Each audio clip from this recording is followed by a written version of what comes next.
My father said if I didn't break up with my black boyfriend, I was dead to him. My father froze my college fund and told me to find a new place to live when I said I wouldn't break up with Micah. I'd just turned 18 and had no idea how I was going to survive. When Micah's car pulled up, Dad screamed, "You walk out that door with him and you're giving up everything." I left anyway. Micah kept telling me he would understand if I broke up with him, if this was too much, but I wasn't going back. 6 months later, I was living above a Chinese restaurant with Micah working 3 jobs and painting every morning before my coffee shop shift, trying to make it at the art career my parents had never let me pursue. My sister Sophie secretly texted that Dad told everyone at the country club I was studying abroad, instead of admitting his daughter was waiting tables and living with a black man. Some nights I'd cry in the restaurant bathroom during my shift, because I missed my mom's voice and the way she used to bring me tea when I painted late at night, even though she hated my art. I'd scroll through old family photos on my phone until Micah would gently take it away and remind me they chose their prejudice over their daughter. The hardest part was Thanksgiving when Sophie sent a photo of the family dinner with my empty chair still at the table, and Mom crying into her napkin while Dad carved the turkey like nothing was wrong. I painted that empty chair over and over until one morning I woke up to find my Instagram had exploded overnight, because some influencer shared that exact painting about conditional love, and suddenly I had 10,000 followers wanting to buy prints. Within 3 weeks, I quit 2 of my jobs because I was making more from art than I'd ever made serving coffee, and every piece was about choosing love over blood that comes with terms and conditions attached. A New York collector saw my work at a small gallery and bought everything for $30,000 cash, then said she wanted to represent me exclusively through her Manhattan gallery. I called my mother from the gallery bathroom and left a voicemail telling her about the sale, but the number was disconnected, and Sophie texted that Dad made her get a new phone so I couldn't corrupt her with my lifestyle choices. 6 months later, my first solo show sold out opening night for $200,000, with celebrities fighting over pieces about breaking free from golden cages. The journalist from Art Forum asked if my father had seen my success, and I told her he'd rather tell people I was dead than admit his daughter was dating a black man and thriving without his money. She printed that quote in huge letters across the magazine cover with a photo of Micah and me kissing at the gallery opening, and Sophie said Dad destroyed every copy at the country club before anyone could see it. Then Sophie called crying at 2 in the morning saying the FBI raided our childhood home and arrested our father for tax evasion and money laundering through his construction company. Apparently, he'd been hiding millions offshore while claiming losses domestically for over a decade, and someone had finally reported him to the authorities with a folder full of evidence. The government seized everything, including the house and cars and my mother's jewelry, while she moved in with her sister, claiming she knew nothing about any of it. But they were all being investigated heavily, and if I'd stayed in the family, I would have been too. Instead, I was the only one untouched by the scandal. Dad was looking at 15 years minimum. 3 weeks later, my father showed up at my gallery opening in a wrinkled suit that smelled like whiskey, and desperation begging for $200,000 for legal fees. "You're my daughter and family helps family no matter what happened between us," he said, grabbing my hands while everyone watched. I pulled away and reminded him he'd literally changed the locks while I was at school the day after I chose Micah over his racism. "I was protecting you from making the biggest mistake of your life," he hissed as the crowd pulled out phones to record the scene. Micah appeared beside me, and my father's face turned purple with rage at seeing us together in this space where I'd succeeded without him. "Funny how I'm only your daughter when you need money, but I was dead to you when I needed a father who loved me," I said loud enough for everyone to hear. Behind us hung my biggest painting showing a black hand and white hand breaking free from golden chains that spelled out the word family in my mother's perfect cursive handwriting. "You ungrateful little brat, I gave you everything and this is how you repay me?" my father screamed while security started moving toward us. He grabbed my wrist hard enough to leave bruises and leaned in close with spit flying from his mouth. "When I get out of prison, I'm going to make you regret ever choosing that boy over your real family," he whispered with pure hatred in his eyes. The guards dragged him away, but not before he screamed one last thing that made everyone in the gallery freeze completely. "Tell your boyfriend to watch his back because I still have friends who handle problems like him for the right price." I grabbed Micah's hand, suddenly terrified. Requested Reds is on Spotify now. Check out link in the description or comments. Security rushed us toward the back exit while everyone in the gallery stood frozen. People held up their phones recording everything. Gabriella appeared beside us already talking fast into her phone in Italian. She switched to English, saying she needed help right away. The guards pushed us through a door into a hallway I'd never seen before. My hands shook so bad I could barely walk straight. Micah kept his arm around me as we followed Gabriella down the narrow corridor. Behind us, I could still hear my father yelling even though the guards had dragged him outside. We ended up in Gabriella's office behind the gallery where she handed me a glass of water. My whole body was shaking and I spilled water on my dress. She pulled up security footage on her computer and started typing notes about what just happened. She said we needed to document everything tonight while it was fresh. She made a list of every person who filmed the incident on their phones. At least 12 people had their cameras out when my father grabbed me. She called her assistant and told her to get contact info from everyone who witnessed what happened. Micah sat next to me holding my hand while we watched the security footage play back. You could see my father's face twisted with rage as he screamed about Micah. The camera caught him grabbing my wrist and leaning in close to threaten me. It showed the exact moment he yelled about having friends who would handle problems. Gabriella saved multiple copies of the footage to different drives and emailed them to herself. She said this was evidence we'd need for the police. Micah suggested we shouldn't go home tonight since my father knew where we lived. I hadn't even thought about that, but he was right. My father knew our apartment above the Chinese restaurant. Gabriella recommended a hotel with good security and a doorman who wouldn't let anyone up without calling first. She made the reservation herself and paid for 3 nights up front. She said she'd bill it to the gallery as a security expense. She gave us the room number and told us to use fake names at check-in. Then she called someone named Christopher Bowers, who she said was the best lawyer for harassment cases. She put him on speaker, and he agreed to meet us first thing in the morning. He told us to write down everything we remembered about what my father said and did. He said to be as specific as possible about the exact words he used. He told us to save any messages or calls we got about the incident. My phone started buzzing nonstop with notifications. Messages from reporters and art bloggers flooded my inbox asking for comments. Strangers who saw videos online were messaging me on every platform. Some messages were supportive, but others were nasty and threatening. One said I deserved whatever happened for betraying my family. Another said mixed couples like us were ruining America. I screenshot the threatening ones before blocking the numbers. There were already 3 different videos of the incident trending on social media. People were arguing in the comments about whether I was wrong to refuse my father money. Sophie texted me that our father was already at the country club bar telling his version. She said he claimed I provoked him and that he never actually threatened anyone. Mom was backing him up and telling people the videos were edited to make him look bad. Sophie said they were both drunk and getting louder as more people asked questions. She was scared to leave because Dad kept watching her. She said she'd try to slip out later and call me. Gabriella drove us to the hotel herself instead of letting us take a cab. She said we couldn't be too careful right now. The hotel was fancy with marble floors and security cameras everywhere. The doorman took our fake names without asking questions. Our room was on the 10th floor with a view of the city lights. Gabriella stayed for an hour helping us make lists of everything that happened. She wrote down the timeline starting from when my father first appeared at the gallery. We tried to remember every word he said, and every person who saw it happen. She said she'd have her assistant pull the full guest list from tonight. Most of them were art collectors and journalists who'd want to help.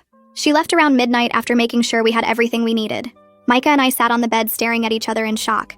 Neither of us could believe this was really happening. We ordered room service but couldn't eat much. I kept checking the door locks and looking out the peephole. Every sound in the hallway made me jump. Micah pulled the curtains closed and turned on the TV for background noise. We tried to sleep, but I kept having nightmares about my father breaking down the door. Christopher called at 7 in the morning to confirm our meeting at 9. His office was in a tall building downtown with security guards in the lobby. He was younger than I expected with kind eyes and a calm voice. He explained how restraining orders worked and what counted as criminal threats under the law.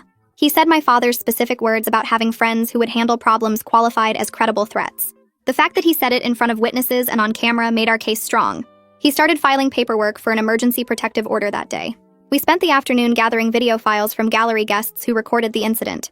Gabriella's assistant contacted everyone on the guest list, and 12 people sent their footage. They all agreed to provide witness statements about what they saw and heard. Some of them were big names in the art world who were disgusted by my father's behavior. Gabriella drafted a public statement for me that acknowledged the incident without giving too many details. She said we needed to control the narrative before speculation got out of hand. She posted it on the gallery's social media saying we were cooperating with law enforcement. That evening back at the hotel, Micah and I had our first real fight about what to do next. He wanted us to leave the city for a while until things calmed down. He said we could stay with his cousin upstate where my father couldn't find us. I refused to let my father drive me away from the life I'd built. We'd worked too hard to run away now. This was my career and my home, and I wasn't giving it up. Micah said I wasn't taking the threat seriously enough. I said he was letting my father win by being scared. We went to bed angry for the first time since we'd been together. Christopher's call woke us up at 7 sharp saying we needed to get to the police station immediately to file an official report before my father could twist the story. Micah drove us downtown while I clutched the folder of screenshots and witness contact information we'd gathered. The precinct smelled like old coffee and floor cleaner. We waited 40 minutes on hard plastic chairs before an officer finally called us back. She looked bored while taking down basic information until Christopher pulled up the first video on his phone. Her whole body went rigid watching my father grab my wrist and hearing his voice say those exact words about having friends who would handle problems. She called her supervisor immediately. 3 more officers crowded around the computer screen watching all 12 videos while I filled out forms with shaking hands. They made copies of everything and had me write down every single word I remembered my father saying. The supervisor kept asking if I felt I was in immediate danger. Christopher handled most of the talking while I signed papers and tried not to throw up from nerves. They gave us a case number and said a detective would be assigned within 48 hours. Back at our apartment, I couldn't stop checking the locks. 3 days later, a car backfired on the street and I dropped to the floor gasping for air. My chest felt crushed and I couldn't breathe right. Micah sat with me on the bathroom floor for 20 minutes, talking me through breathing exercises he Googled on his phone. We both knew I needed professional help. Christopher started the protective order paperwork that afternoon in his office. He explained the process would take several weeks minimum, but our video evidence made the case strong. He filed everything electronically while I sat there numbly signing wherever he pointed. 2 days later, Detective Marlene Holmes called. She'd reviewed all our evidence and took the threat seriously, especially with my father's federal charges pending. She said the specific words about having people handle Micah counted as a credible threat of violence. She wanted to meet in person to discuss safety planning. Micah spent the weekend installing new deadbolts on our door. We got a doorbell camera that sent alerts to our phones and a security camera for the hallway. The hardware store clerk helped us pick motion sensor lights for the fire escape. Gabriella had her security company upgrade the gallery's whole system. She hired 2 additional guards for any events where I'd be present. She even changed the back entrance code and limited access to essential staff only. Sophie called Sunday night sobbing so hard I could barely understand her. Our father was demanding she go on social media defending him and calling me a liar. She was terrified of losing her trust fund, but more terrified of what he might actually do to us. She wanted to give a statement to the police about his past threats, but needed time to think. Monday morning, I met Delphine Arias for my first therapy session. Her office had soft lighting and plants everywhere. She asked me to describe the gallery incident in detail while she took notes. She explained that my body's fear response was normal after experiencing a direct threat. She taught me a grounding technique where I name 5 things I can see, 4 I can touch, 3 I can hear, 2 I can smell, and 1 I can taste. We practiced it 3 times until my hands stopped shaking. She said hypervigilance was my brain trying to protect me, but we needed to find ways to feel safe without constant panic. We scheduled twice-weekly sessions. Tuesday afternoon, Gabriella called furious. Some gossip blog had completely twisted my words, claiming I said all white families were racist. The hate mail started flooding my gallery inbox within hours. People called me reverse racist and said I deserved whatever my father did to me. Gabriella and Christopher worked all night drafting a correction with the actual transcript from the Art Forum interview. Most legitimate outlets updated their stories, but the damage was spreading through social media. Wednesday evening, Micah was scrolling Instagram when his face went pale. Someone had sent him a direct message from an anonymous account with no profile picture. It said, "Your girl's daddy isn't the only one watching you," with a gun emoji. My hands shook as I took screenshots of everything. We forwarded it all to Detective Holmes immediately. She called back within 10 minutes saying she'd contact Instagram to try tracing the account, but warned us these were usually dead ends. She suggested varying our routines and not posting our location on social media anymore. We spent the rest of the night sitting in silence, both of us finally understanding this wasn't going to end quickly. The anonymous message felt different from my father's drunken threats. This was calculated and specific. Someone was watching us closely enough to know Micah's Instagram handle. I kept thinking about my father's construction connections and all the shady people he'd bragged about knowing over the years. Micah triple-checked the new locks before bed, but neither of us slept much. Every sound in the building made us both jump. The restaurant downstairs closed at 11, and after that, every footstep in the hallway felt like a threat. I lay there thinking about how 6 months ago my biggest worry was making rent, and now I was afraid someone might actually hurt the person I loved most. Micah pulled me closer and whispered that we'd get through this together, but I could hear the fear in his voice too. Detective Holmes called Thursday morning with news about the Instagram threat. She'd tracked the account to an internet cafe 3 blocks from my father's country club, where someone paid cash for computer time. The security cameras showed a man in a baseball cap and sunglasses, but his face was never visible. She documented everything in her report and added it to our growing file of threats. Christopher met us at his office that afternoon with stacks of paperwork for the restraining order. He explained the judge would review everything in 3 weeks, and we needed every piece of evidence organized perfectly. I signed forms until my hand cramped while Micah sorted the video files from the gallery. Christopher said our case was strong, but warned us these things took time. We couldn't go back to our apartment that night. Detective Holmes suggested we stay somewhere different each night to break our patterns. The first night we crashed at Gabriella's assistant's place in Brooklyn. The second night we stayed with a couple Micah knew from his old job. By the third night we were exhausted from packing and unpacking our bags. Every new place meant explaining our situation and seeing the fear in people's eyes. I hated making others nervous, but we had no choice. Monday morning I went to my studio early to paint before anyone else arrived. The hallway was empty and quiet as I unlocked the door. A folded piece of paper lay on the floor just inside. My hands shook as I picked it up and unfolded it. 4 words in careful handwriting that looked exactly like my mother's. Family is forever. No signature or threat, but those 3 words made my stomach turn. I called Detective Holmes immediately, and she arrived within 20 minutes with evidence bags. She bagged the note carefully and asked about the security cameras. The building manager claimed the hallway cameras hadn't been working for 3 days, which seemed too convenient. Detective Holmes took the note for fingerprint and DNA testing, while Gabriella argued with the building management about the broken cameras. Nobody could explain how someone got into a locked building without being seen. That afternoon, Delphine helped me create a safety plan during our session. We picked code words for different situations, like if I felt unsafe or needed Micah to come get me immediately. She mapped out 3 different routes from my studio to safe places and made me practice them in my head.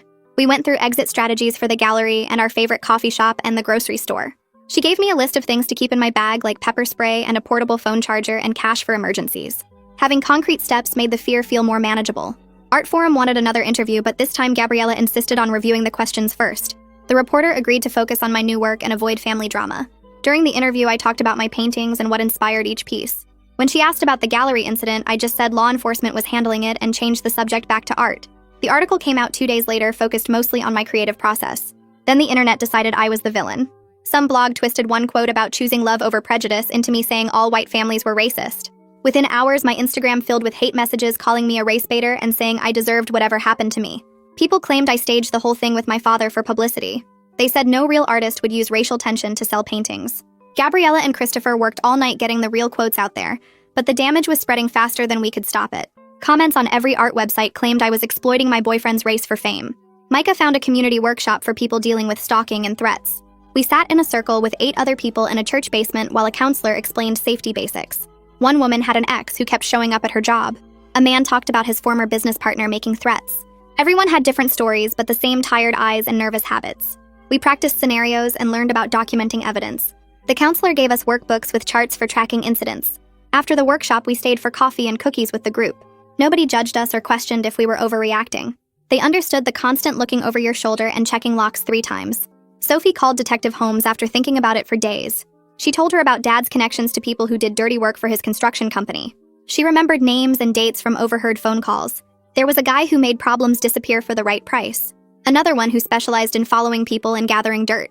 Sophie gave Detective Holmes everything she could remember, even though she was shaking with fear about betrayal. Detective Holmes took pages of notes and said this established a clear pattern. My father had used intimidation before when business deals went bad. This wasn't his first time threatening someone who crossed him. The detective said Sophie's information would help build a stronger case for long-term protection. Christopher spent the next 3 days tracking down everyone who filmed the gallery incident and getting them to sign sworn statements about what they witnessed. He showed up at my studio with a stack of papers and 14 different video files on a USB drive, each one showing my father grabbing me and making his threats from different angles. The security footage from Gabriella's gallery cameras caught everything in high definition, including the audio of him saying Micah should watch his back because he had friends who handle problems. Christopher said this much evidence would make it impossible for my father to deny anything in court, since every word was documented from multiple sources. I tried painting the next morning, but my hands kept shaking, and every stroke turned into another chain or cage or prison bar, no matter what I intended to create. The canvas I started as a landscape morphed into golden bars stretching across a dark sky, and I threw my brush across the room in frustration. Hours passed with me staring at blank canvases, unable to make a single mark that wasn't about being trapped or threatened or watched. By afternoon, I was sobbing on the studio floor, surrounded by half-finished paintings of cages and chains and locks, feeling like my creativity had been stolen along with my sense of safety. Delphine called that evening after Micah texted her about my breakdown and reminded me that trauma changes how we create art for a while. She said to paint whatever wanted to come out, even if it was just black paint smeared on canvas, or the same image repeated 100 times, because keeping my hands moving mattered more than making something beautiful right now. 2 days later, a courier delivered a thick envelope from my father's lawyer, filled with legal threats about defamation and demands that we stop spreading lies about the gallery incident. The letter claimed we were damaging his reputation while he fought federal charges and threatened to sue us for slander if we continued discussing what happened publicly. Christopher laughed when I called him panicking and drafted his own response, including links to all 14 videos showing exactly what my father did and said. He reminded them in formal legal language that truth is an absolute defense against defamation, and suggested any attempt to silence us would be seen as witness intimidation in his federal case. Detective Holmes called the next morning saying she'd identified a man from my father's construction company who'd been hanging around our building 3 times that week, according to security footage from the bodega across the street. When officers questioned him, he claimed he was visiting a friend, but couldn't give the friend's name or apartment number, and got nervous when they asked for ID. She said they couldn't arrest him for standing on a public sidewalk, but now they had his name and photo to watch for. That night, Micah sat me down and said I was pretending everything was fine when we both knew my father's threats were real, and we needed better safety plans. We spent 2 hours creating protocols about never going anywhere alone and texting each other our locations every few hours and having code words if something felt wrong. The next morning, I told our downstairs neighbors Mr. and Mrs. Smith about the threats while buying coffee from their restaurant, and they immediately called their son Noah, who worked nights as a security guard. Within hours, the whole building knew our situation, and people started watching for strangers and checking if we were okay when we came home late. Mrs. Smith started keeping the restaurant door unlocked an extra hour after closing, so we'd have somewhere safe to duck into if needed. And Noah began walking me to my car every night after his parents closed up. The Chinese delivery drivers who worked for them started texting Noah whenever they saw unfamiliar cars parked too long outside our building. An email arrived from a nonprofit about speaking on their panel about art and social justice next month, with a small honorarium and travel expenses covered. I wanted to say yes because using my platform felt important, but being that visible terrified me when someone might be watching and planning something. Gabriella thought I should do it with proper security arrangements, and said she'd pay for professional guards if needed. Christopher came to our apartment 3 nights later with a briefcase full of documents to practice for the restraining order hearing scheduled for next week. He made me repeat the facts over and over without crying or getting angry while he played devil's advocate, asking the worst questions my father's lawyer might ask. Every time I started explaining how I felt, he'd stop me and redirect to just facts about what happened, when, and who saw it, and what exact words were said. Micah practiced too, since he'd be testifying about the threats, and Christopher taught him to stay calm even when the questions got insulting or racist. We spent 4 hours going through every possible question until my voice was hoarse, and I finally understood how to separate my emotions from the evidence, even though actually doing it in court would be much harder. Sophie called the next morning with her voice shaking so bad I could barely understand her at first. She'd spent all night writing out everything she remembered about Dad's past threats and control tactics, and wanted Christopher to have it before the hearing. She kept saying she was scared, but couldn't watch him hurt me anymore, and hung up before I could thank her properly. Christopher picked up the statement himself that afternoon, and spent 2 hours with Sophie getting it notarized while she cried through most of it. He texted me later that her statement was powerful, and included specific dates and incidents going back years that showed a clear pattern. Sophie sent me a text that just said she loved me, and to be careful because Dad had already heard what she'd done. 2 days later, Sophie forwarded me a long message from Mom claiming she had no idea about any threats against me or Micah. Mom wanted to talk and said she'd been trying to reach me, but didn't have my new number, which a lie since Sophie had it. The message went on about how she was suffering too, and needed her daughters to support each other during this difficult time. I started typing a response 3 different times, but Delphine's voice kept echoing in my head from our last session about not owing anyone access to my life just because we share DNA. I deleted the draft and blocked the number Sophie had forwarded from. That night, I showed Micah the message, and he held me while I cried about wanting a mother who would choose me over her racist husband just once. The night before the hearing, I couldn't eat dinner and kept pacing around our apartment checking the locks over and over. Micah tried to get me to sleep, but I ended up in front of a small canvas at 3 in the morning with paint on my hands. My brush moved without thinking, and created 2 hands reaching toward each other across empty space but not quite touching. The fingers stretched and yearned, but that gap between them felt like miles of hurt and broken trust. It was the first thing I'd painted in weeks that wasn't angry or dark or full of chains. When the sun came up, Micah found me asleep at my easel with paint still wet on the canvas. The courthouse bathroom smelled like bleach and fear as I threw up my coffee 20 minutes before we had to go in. Micah rubbed my back and reminded me we had 12 videos and 14 witnesses ready to testify. Christopher met us outside the courtroom in his best suit carrying 3 boxes of evidence and gave me a bottle of water. The courtroom was smaller than I expected with wood paneling and fluorescent lights that made everyone look sick. My father sat at the other table in an expensive suit trying to look respectable, but his hands kept clenching and unclenching on the table. His lawyer was a thin man with glasses who kept whispering in his ear and shuffling papers.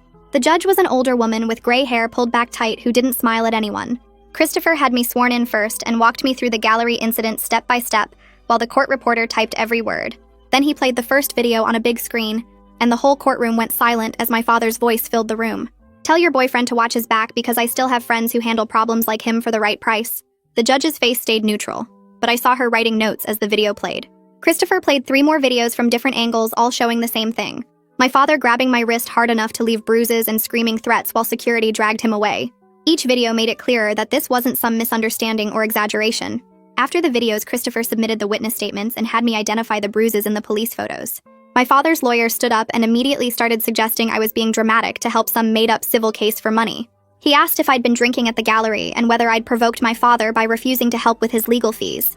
He tried to make it sound like I was vindictive and making up threats that were really just a concerned father trying to protect his daughter. Christopher objected to half his questions, and when it was his turn to redirect, he simply played the videos again. He pointed out that 12 different people had recorded the exact same threats from different angles. He showed the judge screenshots of the anonymous messages and the police report about the man stalking our building. He had me describe finding the note under my studio door and how the handwriting looked like my mother's. Detective Holmes took the stand next and went through everything in her flat cop voice that made it all sound even worse. She testified about the threatening Instagram message to Micah and how it came from near my father's country club. She explained the pattern of escalation from anonymous messages to direct confrontation to having someone watch our building.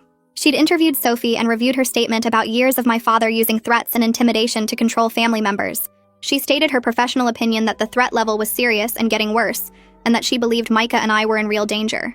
My father's lawyer tried to suggest the detective was overreacting, but she shut him down with facts and evidence. The judge asked a few questions about the timeline and whether my father had any history of violence.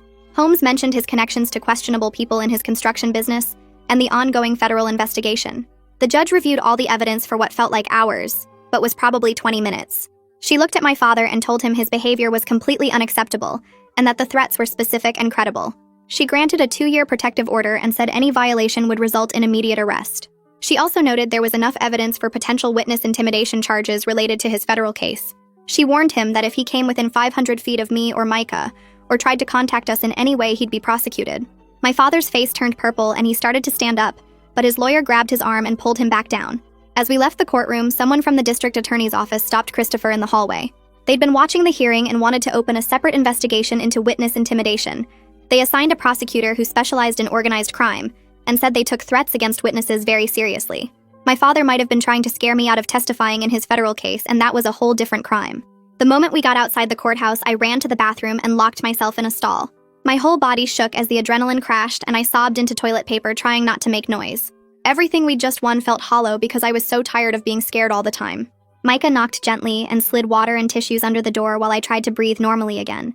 He reminded me we had real legal protection now and that my father couldn't hurt us without going to prison. But we both knew people like him had ways around protective orders. Gabriella called while we were still in the courthouse parking lot, saying she'd already heard about the ruling. She'd arranged a meeting for tomorrow with a security consultant who worked with celebrities dealing with stalkers and family violence.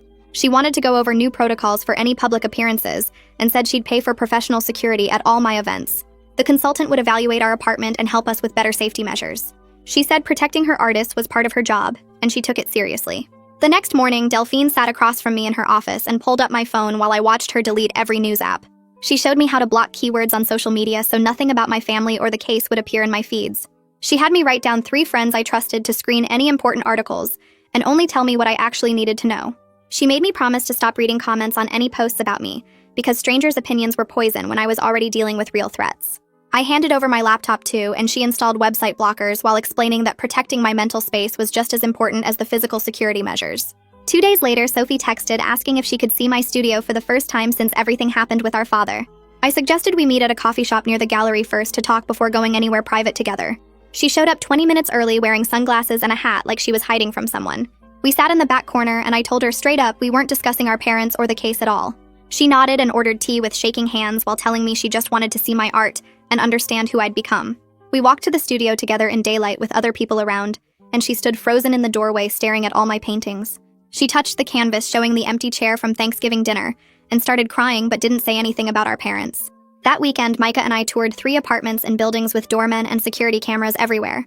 The second one had key fob access to every floor, and a doorman who logged every visitor in a computer system. We signed the lease right there even though it cost $800 more per month than our current place. The landlord ran our credit and handed over the keys within an hour, while we calculated how many paintings I'd need to sell to cover the difference. We spent the next day packing everything we owned into boxes and hiring movers to get us out fast. The new place had better locks and windows that actually sealed shut, and neighbors who minded their own business. Over the next 2 weeks, I started painting doorways instead of chains while Micah measured each canvas for custom frames. He spent evenings in the living room cutting wood and sanding edges while I painted light streaming through open doors. We worked side by side without talking much, but it felt good to create something together that wasn't about surviving. The doorway paintings sold faster than anything I'd made before, and Gabriella said collectors loved the shift toward hope. My aunt dropped off a thick envelope from my mother that I recognized from the handwriting on the front.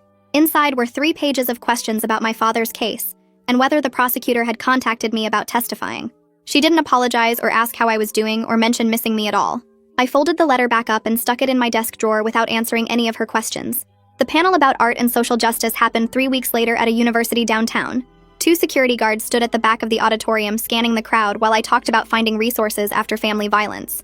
I focused on practical stuff like finding lawyers who work on sliding scales and therapists who understand complex trauma.